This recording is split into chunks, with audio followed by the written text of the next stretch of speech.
So today we are going to do our second module, which is interpersonal effectiveness. And in this module of DBT, it's DBT standing for dialectical behavior therapy, we're going to be talking about the DEARMAN skill. And the DEARMAN skill is one of the ones that I have found actually the most helpful in regards to communicating. When I started doing this skill, I had to write out a script, practice a script. I highly recommend role play. Use a trusted friend or spouse or someone like a therapist that you can work off of. And the more that you practice these skills, the more routine it gets, right? Like soon you're brushing your teeth and you forget if you've even brushed them because it's been so second nature. And so that's sort of the point with these skills, right? That you practice them one by one. And then over time, the next 5 to 10 years, you're going to find that you're doing 4 or 5 of these skills all at once, and boom, it's just set, and you're in the DBT world and being more effective.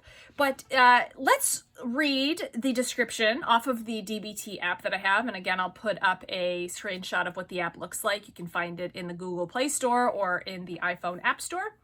And this is the description for the DEARMAN skill out of the Interpersonal Effectiveness module. All right, let's go for it.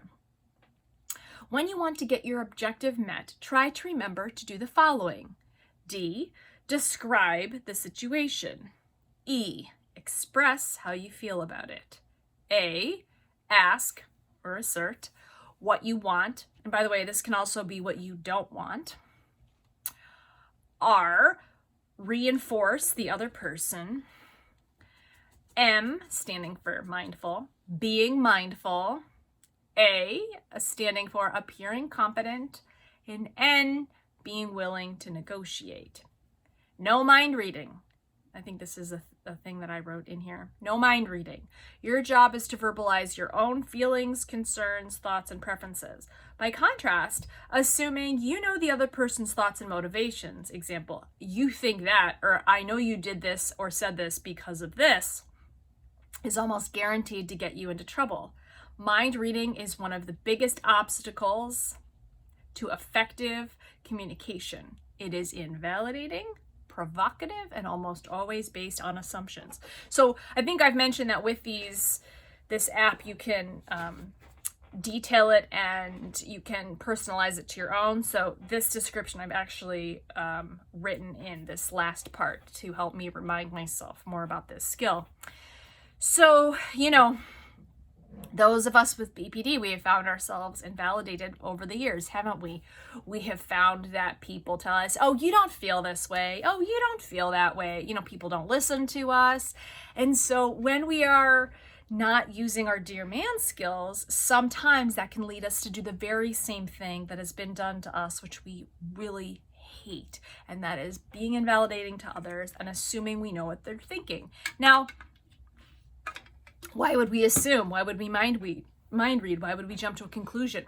Why would we very quickly want to explain a situation and have an understanding that they did this because of this? Well, that's because of the black and white thinking. A lot of this simply goes back to that black and white thinking. There is nothing ambiguous about being black or white, right? But when you use gray, or what I call colored thinking, you have to sit and learn to sit in an ambiguous state. That means you're not always going to get all of the information right away. That means you're going to have to wait for the results to come in. That means you're going to have to data mine and be patient over months, years, decades, even sometimes. And so we find it hard to be ambiguous because we've lived in these super chaotic environments where we needed to know, am I going to eat today or not? Am I going to be hit today or not? Like, will today dad come home, or will today mom come home drunk, right? And so ambiguity is hard for us to live with. We have not had a stable baseline of either someone giving us stable emotion or being themselves stable and present, right? So it's always been very chaotic. So you, if you're like me, didn't learn how to have conversations, right? You assumed, you asked, and there's a little bit, I think, of a trick part here, because when you have BPD, you are more highly sensitive. You do tune in to certain cues, like mild facial expressions that not other people may not, right? They may miss those. And that can be a good thing. But the thing that you'll want to keep an eye to is that you're not misrepresenting or misinterpreting that minute detail that you did pick up on, right? So you may, have picked up on someone's grimace, but you may not know why they are grimacing, okay? So let's go through it. So also, now why is this important? Well, think about when you're invalidated, or when someone assumes, or they just tell you how it is and they don't care about your opinion, they don't ask you. How does that make you feel? This is a rhetorical question, but how does that make you feel? For me, it makes me feel like, right?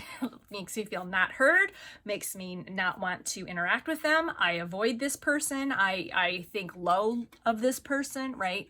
And I don't want to be their friend. So if your goal is to improve the way you communicate with others, if your goal is to be seen as someone more level-headed, someone who is fair and equitable in discussions, who considers other people's feelings, wants, desires, then this is a great skill. And I've used it a ton. One of the quickest ways that you can start using this skill is in your emails. And why is that? Well, because learning this acronym DEARMAN, describe the situation, assert what you want, describe the situation, express how you feel, assert what you want or what you don't want, reinforcing the other person, being mindful, being able to negotiate, these things don't come to the top of your head right away. And so while you're learning this acronym, I forgot apparent confidence. See, even I should look at it sometimes. When you're looking at this acronym, it's helpful to have this like script in front of you and then type out your email, right? And then later you can kind of progress or graduate, or just go ahead and try it, with an in-person conversation. Now, will you use this skill in all situations? To some degree, you will. And into other situations, you're going to use it. It will become even more important to use. Situations that I think for me have been more important are when I'm asking for something at work, like a promotion, right? Or a project. When I'm trying to negotiate something out of a meaningful relationship to me, either whether that's a client or, let's say a potential partner, right? And then there's other times where you're not really going to rely on this skill too heavily, and that would be something, like ordering a cup of coffee. Or, the goal of the interpersonal effectiveness is to just learn how to become more effective with your one-on-one conversations and communications with people. And remember, that can be both visual, verbal, written words, spoken words. So let's get into it.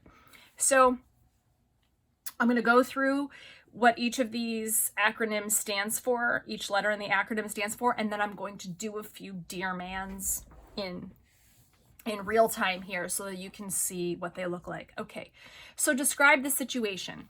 So you've decided that you want something, need something, want something to stop.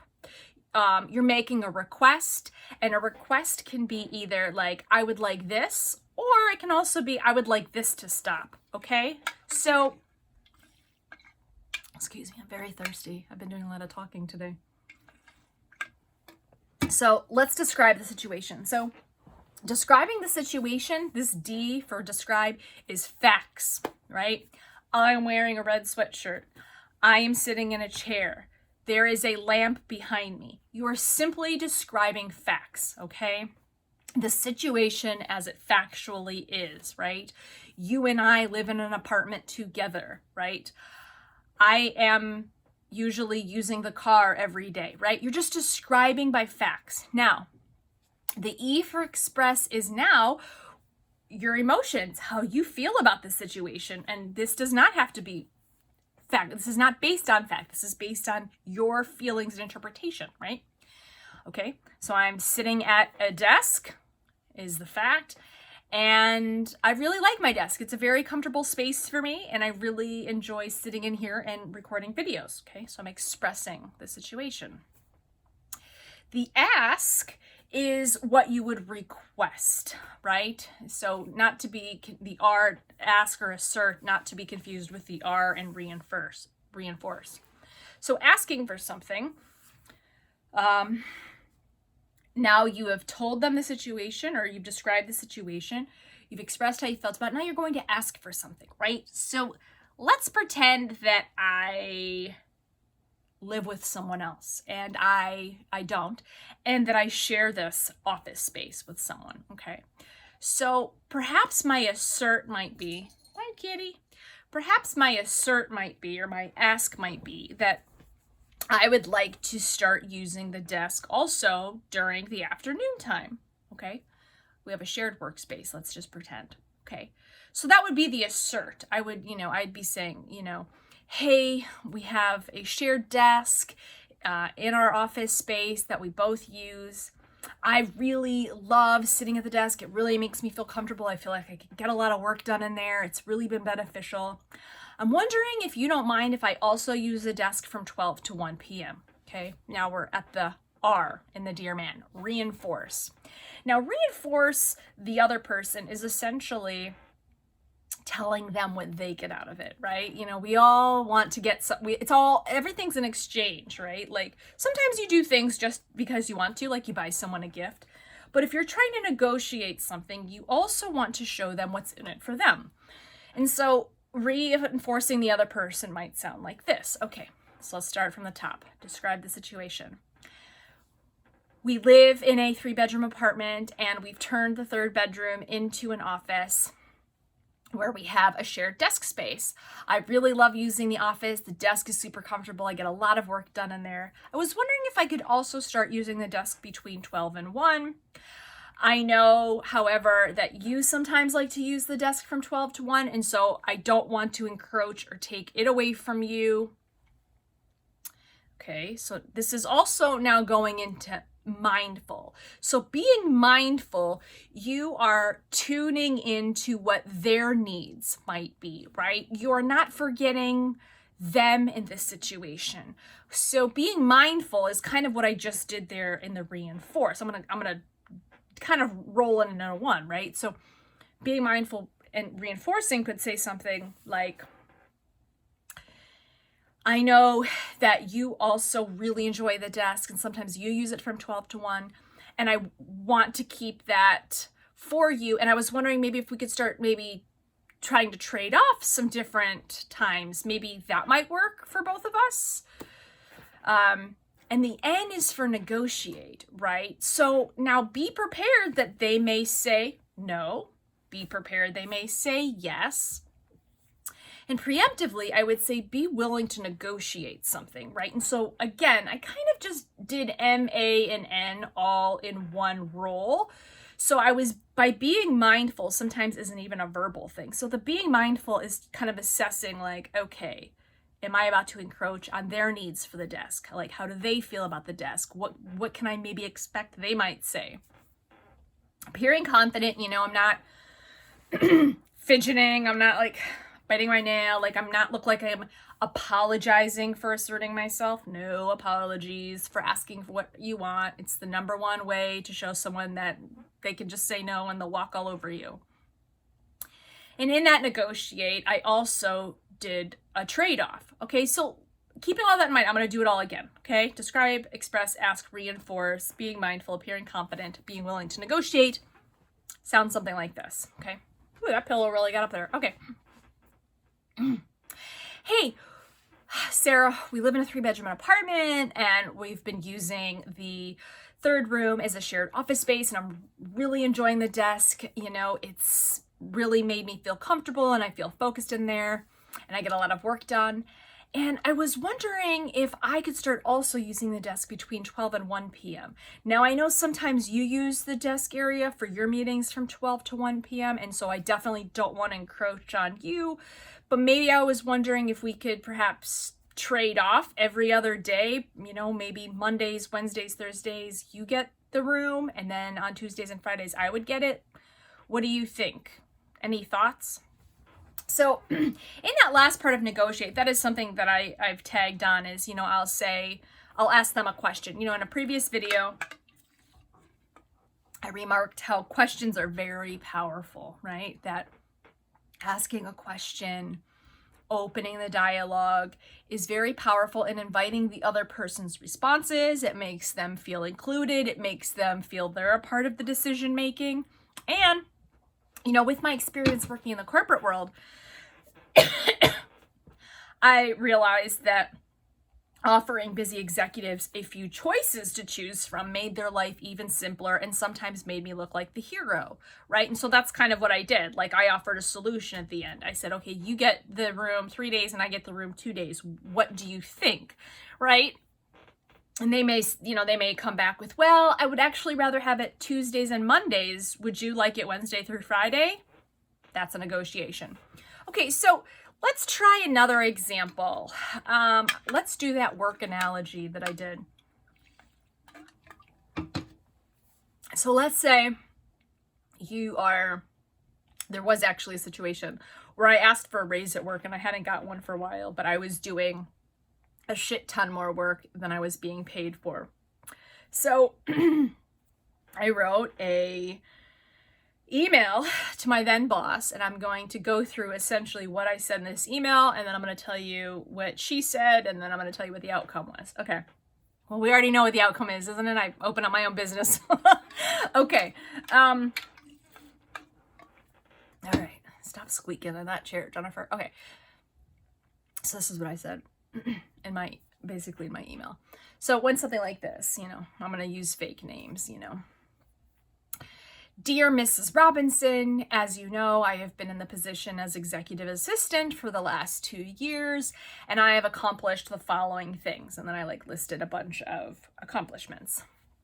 As you also know, the median range for salary in this metro area is this. Okay, so I gave a screenshot from salary.com. So use facts to back your requests up. That's always helpful.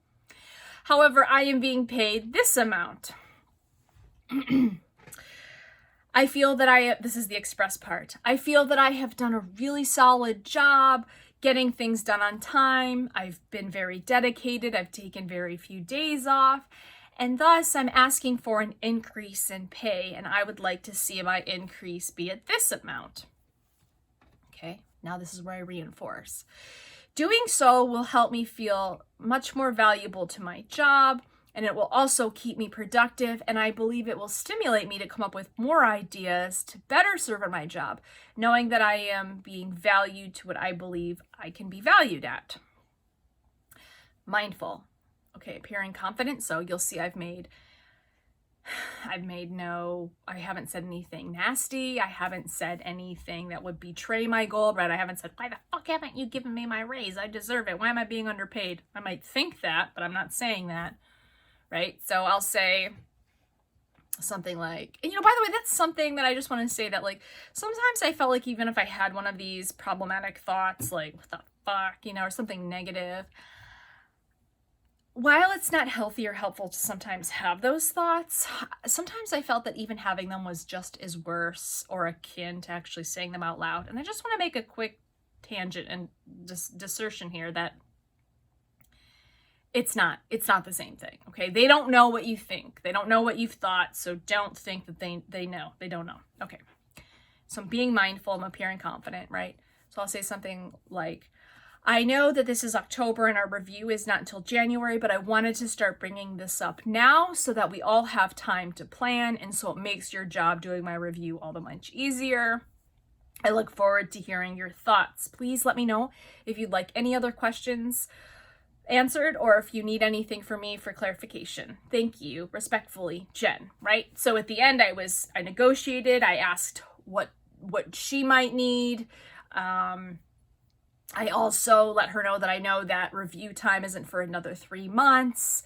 So that is the DEARMAN exercise. And if you have practice this. This is helpful to, like I said, starting with an email. You can sit there and take as long as you want. Same thing with the text, you know, draft it out. You can use this and then use it later in a verbal one-on-one conversation that's quick.